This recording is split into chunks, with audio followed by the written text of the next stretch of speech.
Remue ménage. Remue ménage.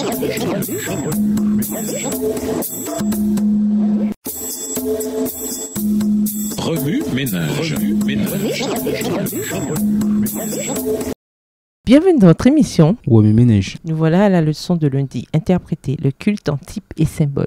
Le sanctuaire terrestre mis en place par Dieu contenait plusieurs objets précieux, chacun ayant une signification particulière. Copie du sanctuaire céleste. Hébreux 8, le verset 2. Il indiquait Jésus-Christ et son ministère pour sauver les êtres humains perdus. Chaque objet du sanctuaire illustre une facette différente de l'adoration et de la consécration à Dieu. Dans le parvis du sanctuaire, premier endroit où l'on entrait en arrivant au tabernacle, il y avait l'autel des holocaustes sur lesquels on procédait au sacrifice pour le péché. Exode 27, versets 1 à 8. En Égypte, l'exode des Israélites commença par le sacrifice d'un agneau de la Pâque, Exode 12, versets 1 à 11, dont le sang protégeait les foyers israélites de l'ange de la mort, tuant les premiers-nés en Égypte, versets 12 et 13. De même, notre voyage vers le ciel, la terre promise, commence par notre acceptation de Jésus-Christ, l'agneau de la Pâque immolé pour l'expiation de nos péchés. Venait ensuite la cuve, un bassin où les prêtres se lavaient les mains et les pieds avant d'entrer dans le tabernacle, Exode 30, les versets 17 à 21. Les Israélites, un royaume de prêtres, Exode 19, le verset 6, avaient traversé la mer Rouge, 1 Corinthiens 10, le verset 2, lavage symbolique sur le chemin de la terre promise. Si nous espérons entrer dans le royaume des cieux, nous devons nous aussi être baptisés d'eau et d'esprit, Jean 3, le verset 5.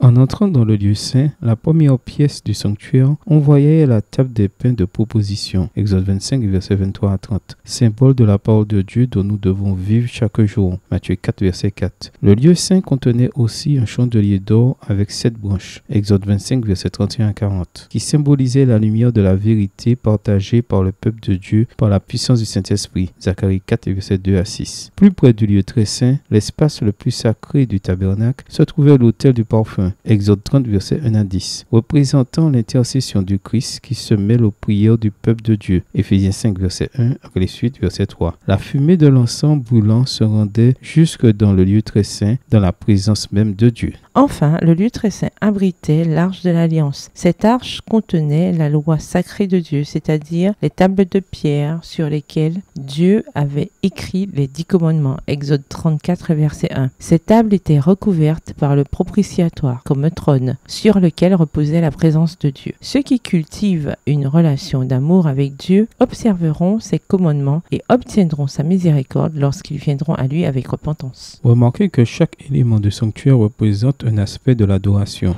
L'acceptation du sacrifice de Jésus, la purification, la consommation de la parole de Dieu, le partage de la lumière de la vérité, la prière et l'observation des commandements. En donnant aux Israélites le sanctuaire, Dieu a donné un modèle de la manière dont les pécheurs peuvent se réconcilier avec lui et établir une relation intime avec lui. Remue ménage. Après avoir regardé votre texte écrit et annoté, quels éclairages particuliers vos notes semblent-elles indiquer dans l'ensemble? Quelles questions émergent après l'étude d'aujourd'hui? Quelle partie trouvez-vous difficile?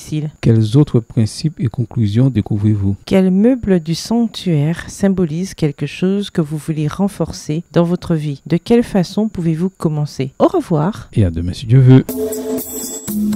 Remue ménage. Remue ménage.